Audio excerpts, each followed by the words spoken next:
Сите топлани покрај едниот енергенс кој го користат имаат и резервен енергенс, доколку користат газ имаат можност да користат мазут.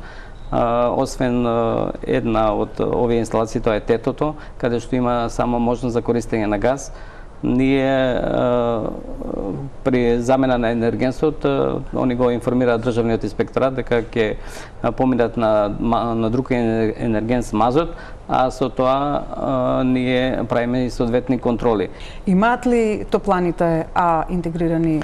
Да. Сите? Да, сите имаат. Значи трите блока ќе емитуваат гасови. Што очекувате? Какво ќе биде загадувањето зимава? Што очекувате?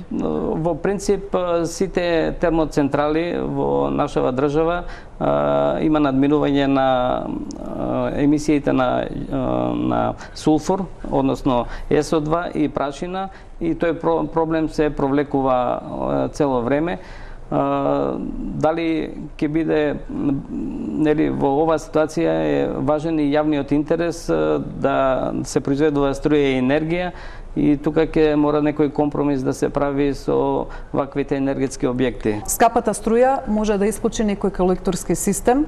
Сите оние кои што имаат пречистителни станици, колекторски системи, укажано ми е дека мора да функционираат и не сме да направат. Ако не може да плаќаат струја, како? Ако прават толкави трошоци, како? Ќе бараат начини. Значи нема исклучување на колекторските системи? За сега нема исклучување на колекторскиот систем, освен ако се случи да моментално некој дефект се случи, ама тие дефекти се кратки и би требало да функционираат, да работат.